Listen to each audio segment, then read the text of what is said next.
Oh, yes, rugby league fans, saddle up, get your Shetland ponies at the ready, because you are on the Mad Monday podcast, live from the Export Beer Garden studio. And always, Mad Monday is brought to you by the legends at 4 and 20 Pies. I may sound upbeat, mainly because I'm joined by Ben Hurley, but Ben, it's been a rugged couple of days after what was a pretty rugged loss to the Penrith Panthers on the weekend 28-18 at Go Media Stadium.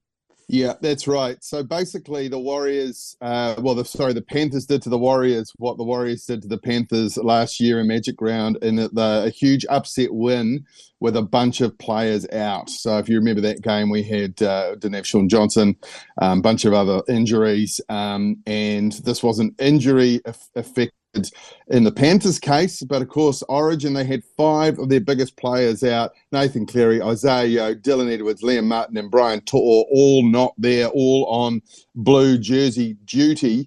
But the Warriors, and I hate to use a cliche, but they couldn't get out of first gear. I think, and this is a little bit conspiratorial, but I think the injury to Luke Metcalf, I think it was one of his calves, where he just didn't have the same spark, and we have become pretty reliant on him.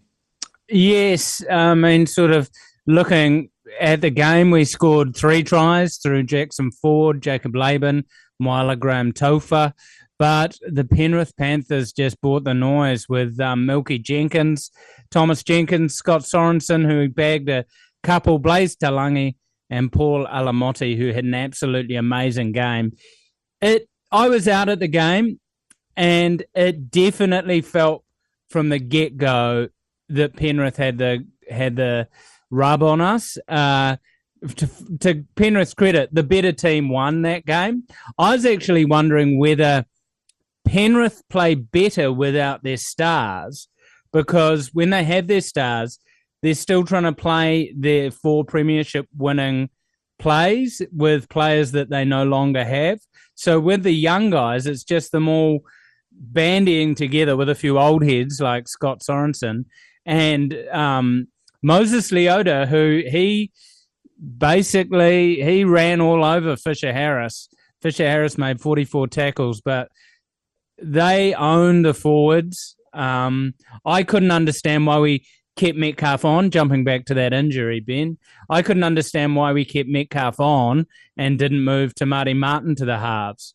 Granted, we lost Marata Niokore for the whole game early with a friendly fire head knock, and we lost DWZ. And what was a hip drop tackle for sure?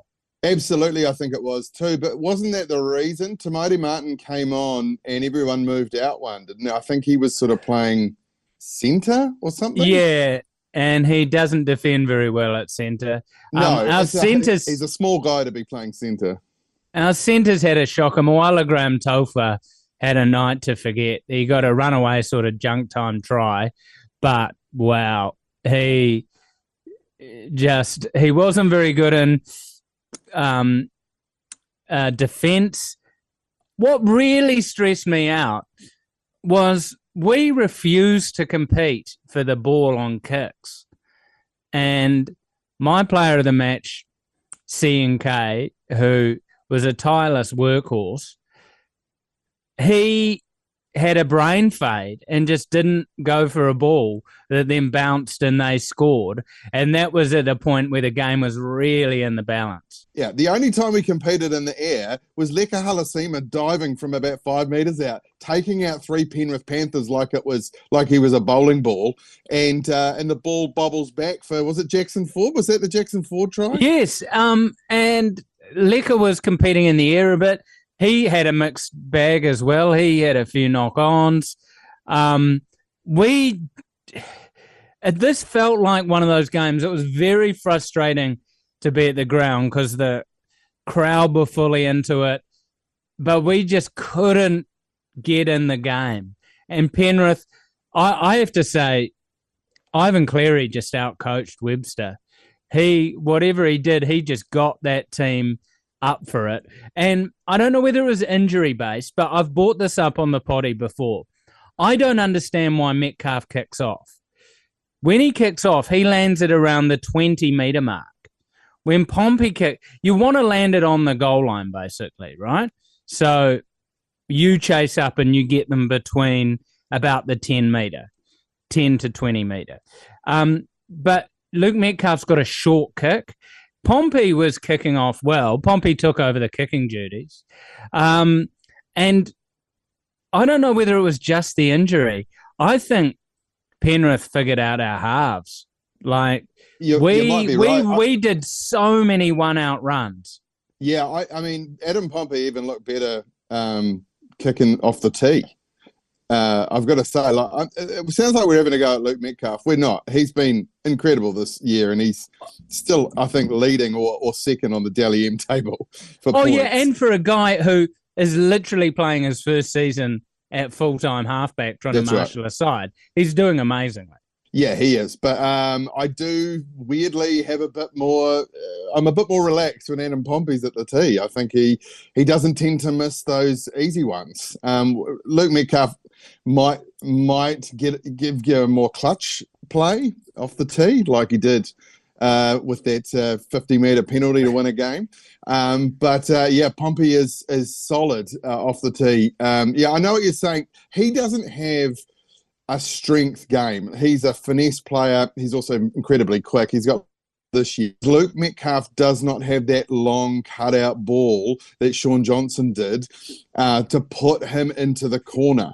So at the moment, unfortunately, there's a bit of a problem around DWZ now in that he is less effective on the wing because Luke Metcalf doesn't have that massive cutout ball that Sean Johnson did that used to put him into the corner. So he's scoring fewer tries and he's being shown up on defence a little bit. Yeah, I've actually been watching through all the grades. All the Warriors teams seem to have these wingers that jam in, and I'm not quite sure why, whether you're not trusting your inside man, because, I mean, granted, one of the tries DWZ had just been nailed on a hip drop and was absolutely hobbling. But you're so right with that long ball. Latrell Mitchell throws an amazing one as well. Incredible. Where he sort of double pumps, then just bullet pass across two players.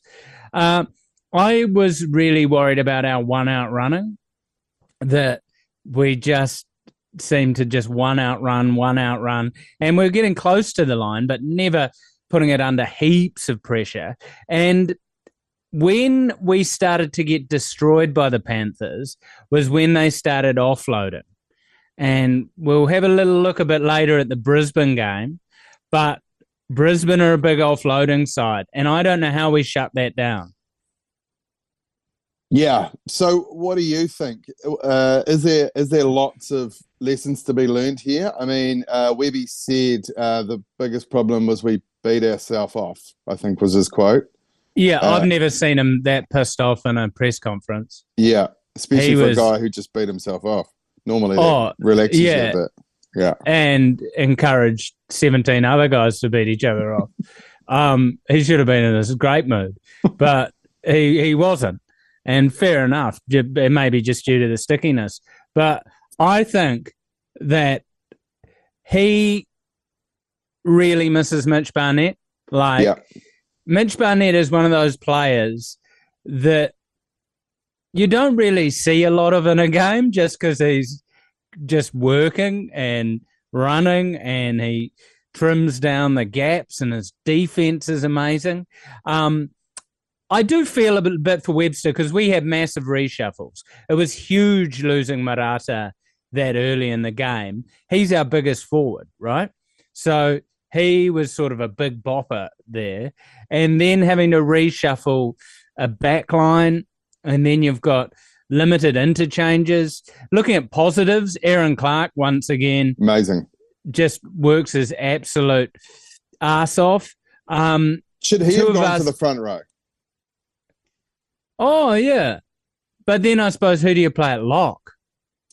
Yeah, well, I guess we have more options around loose forwards, but yeah, or back rowers. You know, I think there are more options there. I feel like Aaron Clark could have but he's doing that work anyway, I suppose. Something I love to see is Chanel Harris-Davita's defense is just insane. Yeah. We really drilled a few players, but we're going to have to stop meters. And Paul Alamotti on the outside backs for Penrith just destroyed us. His strength, his competition in the air, they were just fighting for it. And it always seems like such a shit thing to say, but it feels like Penrith wanted this game more than us. Like, they were so hungry for everything.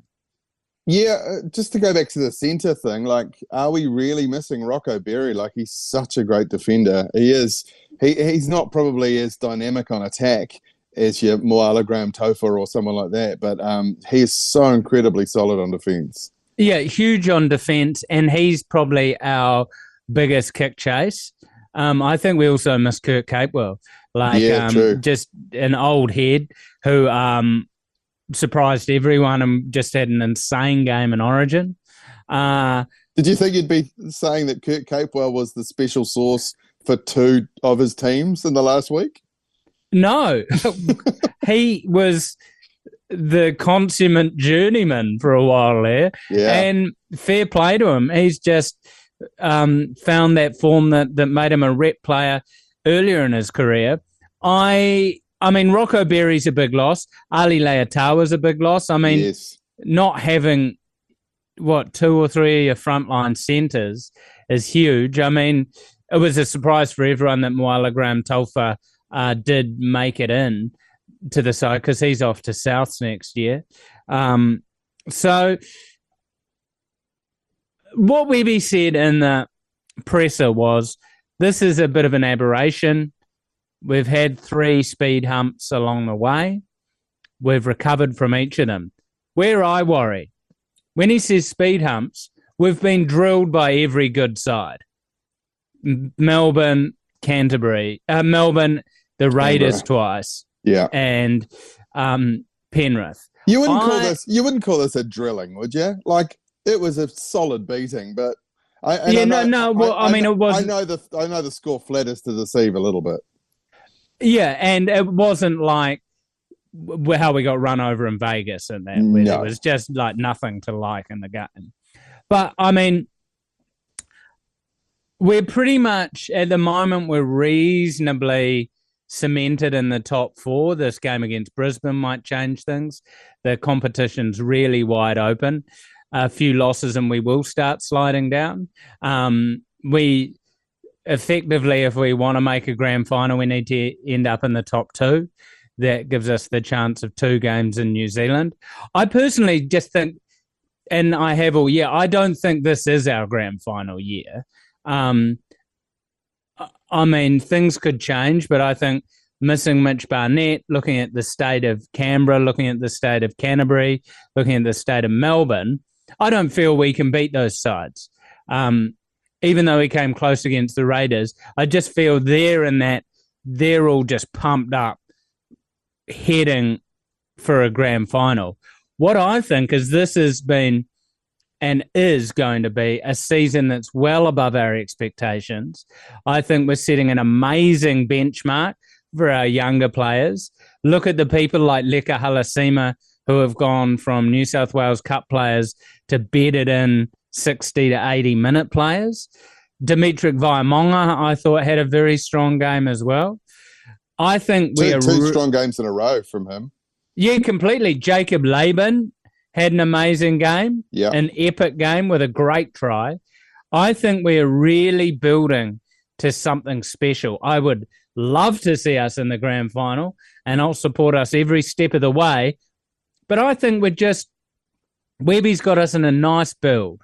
I think you're right. Like, I think we've got to take a big hit, and I don't think we have yet. And we don't actually really get the opportunity for a while now. So Broncos this weekend, then there's a bye, then we've got the Tigers, then the Knights, then the Titans, then the Dolphins. Those are all games we should win. Then, I mean, probably the Dolphins would be the hardest out of that. I would say so. And then the real test happens not until the 9th of August against the Canterbury Bulldogs. So that's one that would be on the calendar.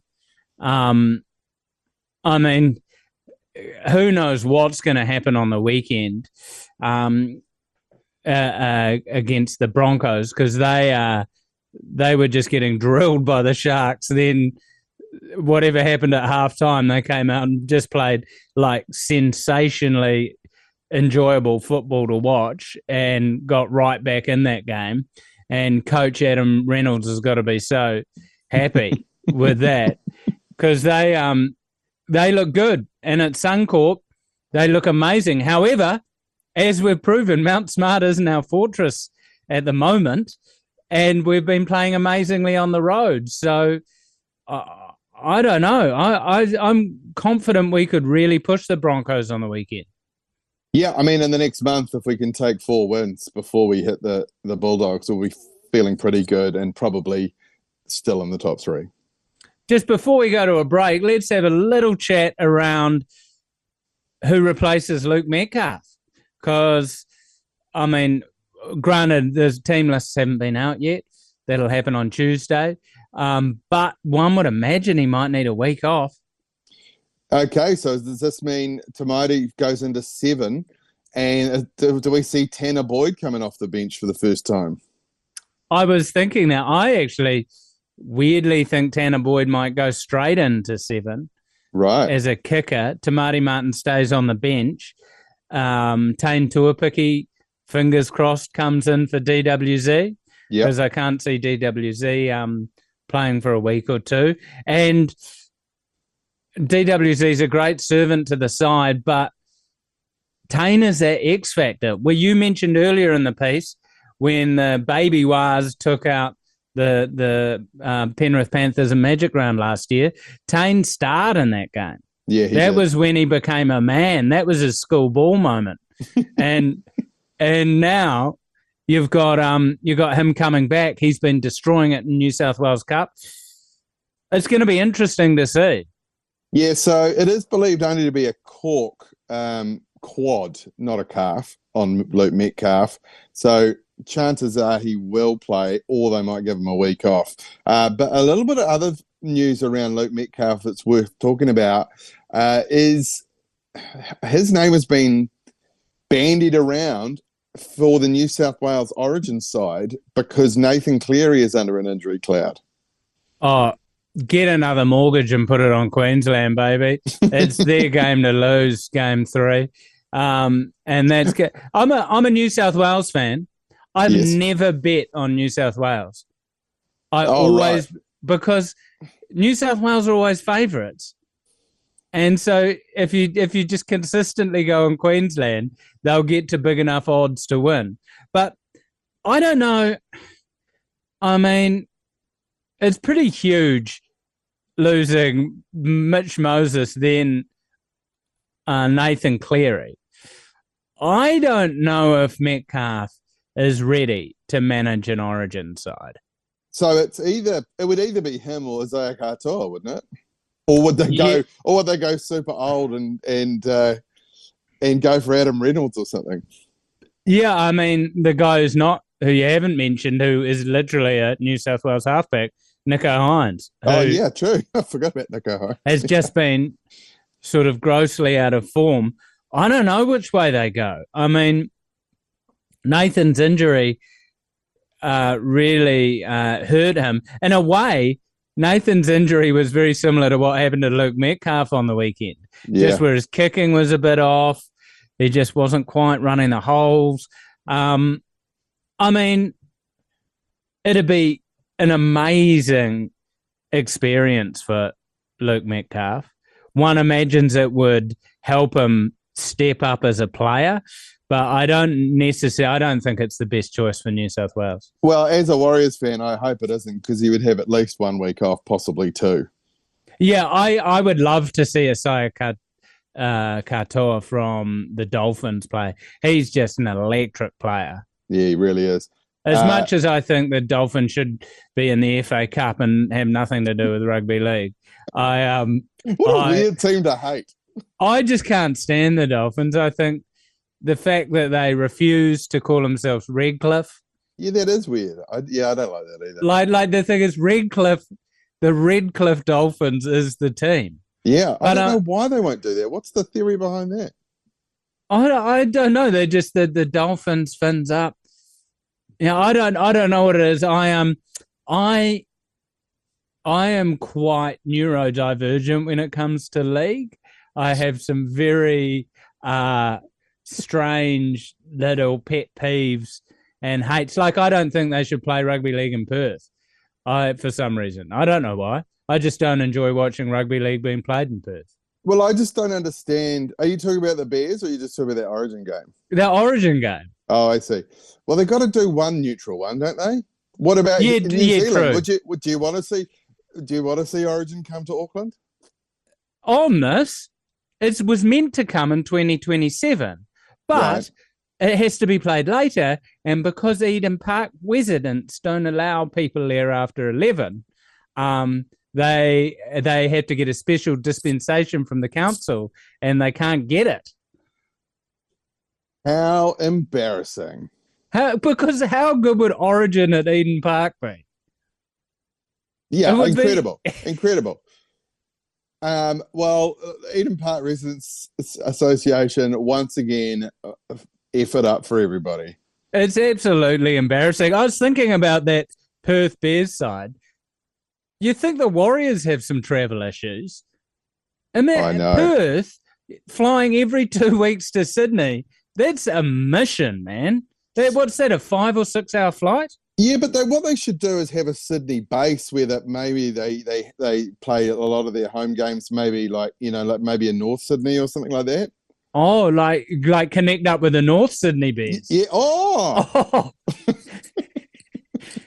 And also the New South Wales Cup teams and all that will have to be flying over. Yeah, let alone how Papua New Guinea continent every second week. Let alone when Papua New Guinea comes into it. Yeah, that's a shorter flight, surely, from Port Moresby to... Yeah, it is. Yeah, I think it is. Anyway, yeah, that's probably a great topic for later. But no, I understand. Yeah, Origin, they've got to play one neutral one. Yeah, I mean, I went to one in Melbourne that was just phenomenal. Yeah. Granted, Melbourne sort of defaults to Queensland because they've always had the Queensland Stars. Yes. But a full MCG is just such an epic experience. And that's pretty much it for a wrap-up on the Wars game. Good luck to the boys playing the Brisbane Broncos on the weekend. Right now, we're going to have a little bit of a break, and then we'll be back with the Stonka of the round. Welcome back to the Mad Monday podcast, brought to you by the legends at 4 and 20 Pies. Now, I've got something for you. This is the Mad Monday Try and Pie Fly-Off. We've got your chance to win flights for 2, accommodation, tickets to a Warriors home game, plus $500 spending money with the Mad Monday Try and Pie Fly-Off.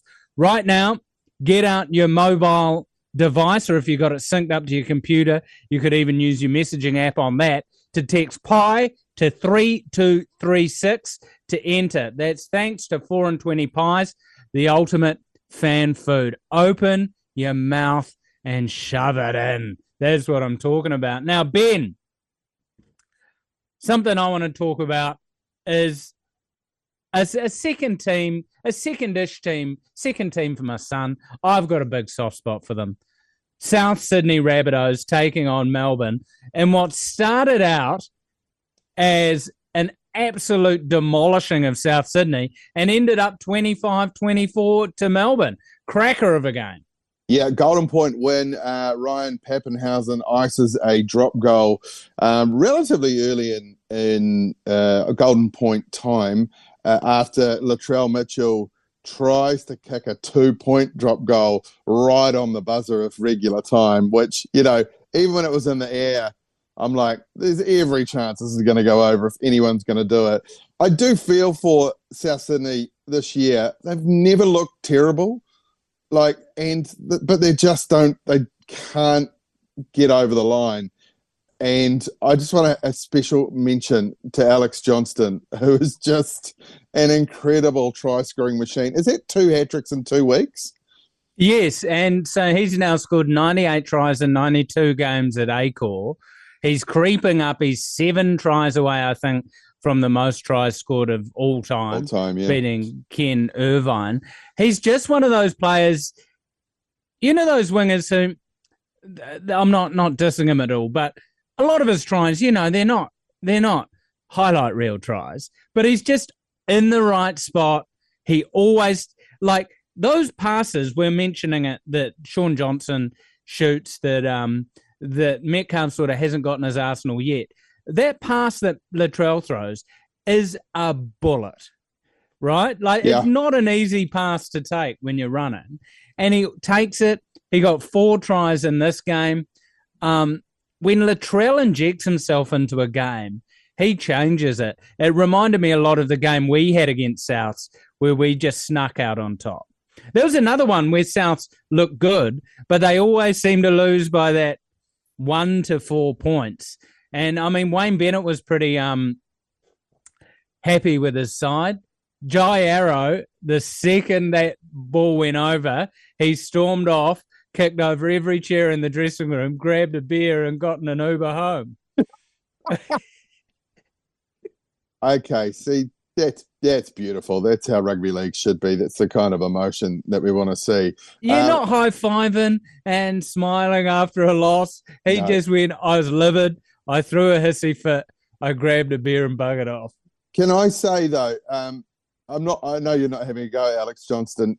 Good players make things look easy, right? And he makes try scoring look easy. But was there an easier try? Do you think you've seen an easier try this year than Harry Grant's try from dummy half?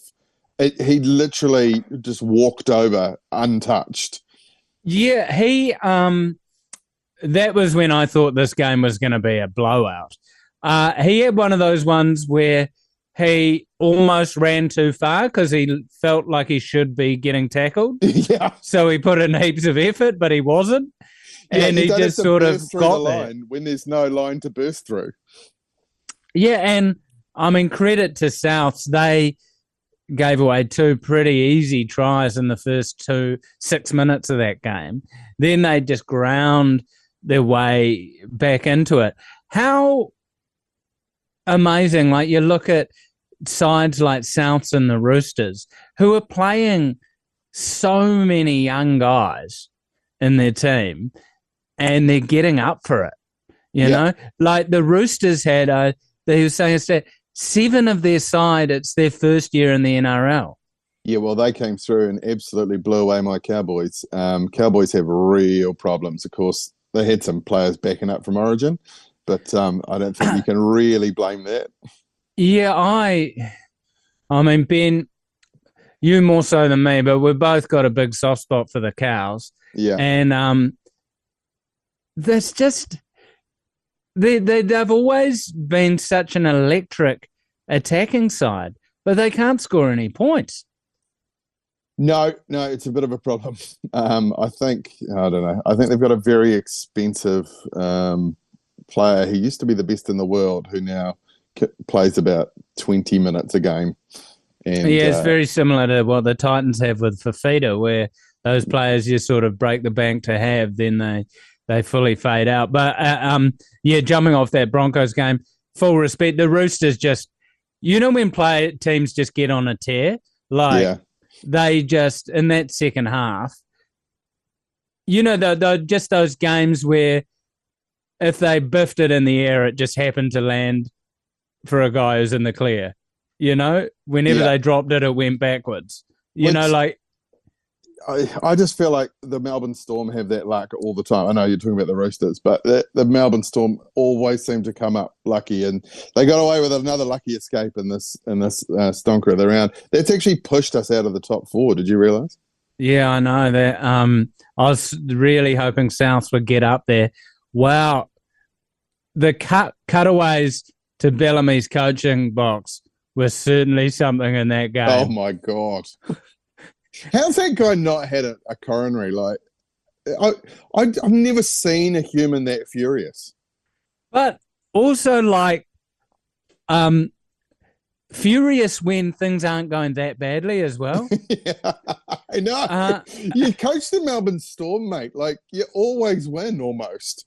What I love is also, I noticed that he's not allowed to hold the walkie-talkie because he's obviously broken so many of them. So a guy holds it out from him and he screams into it. Imagine being the guy on the other end of the walkie-talkie. Yeah, I mean, it used to be sticky, like, you know, Ricky Stewart, but I feel like he's found some joy in his life. I don't know if he's been doing some breathing exercises or live, laugh, love or whatever, but Sticky's definitely a happier man. Maybe it's just because the Raiders are second on the table. I think Sticky's in that spot where everyone wrote the Raiders off and they're now like the second best team in the comp. And here's a lovely league story for you. So Jed Stewart, Ricky's son, debuted on the weekend. Yes. Ricky's been keeping him out of first grade. The leadership group, Joey Tapane Papali'i, had to take Ricky aside and go, you have to select Jed Stewart. He's too good not to be in the side. And Ricky just started crying. And they said, harden up, you fucking pussy. And they because Ricky is Bellamy's furious, right? Ricky's like emotionally up for it. Yeah, so he's an emotional. He loses it because he's all emotion. Absolutely. And he played. His son scored. Ricky couldn't do the jersey presentation because he was too emotional, so he sat at the back of the room with all the players while his wife did it for his son. But how cool that thing of it's in a way the reverse of Kyle Flanagan at the Dragons, who is a bit out of form and Shane just keeps selecting him. Whereas Ricky, it's harder to get into the team because your dad's the coach. So he had to play doubly well. And I just love those beautiful stories from our lovely game of rugby league. You know, you don't hear enough of those about John Hopewadi, I tell you that. Well, he's got about 400 kids. I just hope Webster will play his son, who I imagine is that little African-American kid from that 80s sitcom soon. If he is still eligible to play rugby league, I would. What was his name? Emmanuel Lewis. That was his name. Imagine him putting a big head on. What you talk about, Willis? I think you're mixing up your child star. Oh, no, that's a different Strokes guy. Yeah, Emmanuel Lewis is 54 years of age. He's still alive. That's the surprising part. Well, that's good. 54 years of age with no rugby league experience. I don't think he's a shoo-in for the Wars. He's still younger than Kurt Capewell. Hey, fair play. Get him in there. Let's get him in the Jersey flag side, and then let's get him in. But as we come to the end of another beautiful and sumptuous episode of Mad Monday, brought to you by 4 and 20 Pies, it's now time for Dai Henwood me off the back fence. Oh, a long kickoff. The offload to Henwood, and he's off the back fence. Boom time. Now to everyone who is out at Go Media Mount Smart Stadium, the mighty Fruit Bowl, as the sun set beautifully over the western stand. We were sitting in the eastern stand. We thought, the numbers are a bit down, but no, they swelled just before kickoff. And it was a bloody tough watch. It was a bloody hard watch this weekend. But I just want to say hats off to all the fans who made it out there. The positivity in the ground. The guy behind me who constantly shouts, he's offside, ref. And that's even during the mascot race. It's getting ridiculous. The guy's got no control. He's way too offside focused. Full respect to the guy on the other side who's still yelling, feed the beast. He's been yelling it since Manu played. He's been yelling it through Manu's indiscretions, and he's still yelling it now. Massive respect to you. Massive respect to the guy who snuggled in to up the Waz V cans and gave them to me halfway through the game. The fans are beautiful out there. We show what it means to be a Warriors fan. We show what it means to love your club and love your stadium. But what do we have to do now? We've got to make Mount Smart a fortress. How do we do that? We keep showing up. We keep sharing. We keep cheering. We keep loving our team. Mount Smart is our home. Mount Smart is where the Warriors are going to drive us into the finals. And who's going to be there with me? You are. I love you, Warriors fans. Keep showing up and keep showing the love. You did turn you turned a little bit into the Mad Butcher there for a second. Yeah, I started getting a bit of a gargling, and I was deboning a couple of lambs while I was doing it. I have a propensity to sometimes segue into the Mad Butcher during home games, but I must say, you're going to say during lovemaking. Yeah, during lovemaking as well. You know, to get the old Savoy and a bowl of cornflakes out to get in the mood. But it was such a hard watch out there, but the vibe was so good until people started leaving, and then you got a bit of tensity between the fans. You know, Warriors faithful, are you, mate? Warriors faithful, are you? To all the people, well, because people started leaving a little bit early. I like to sit there till a bitter end, soak it in. Yeah, well, you just can't beat Dai Henwood's meat.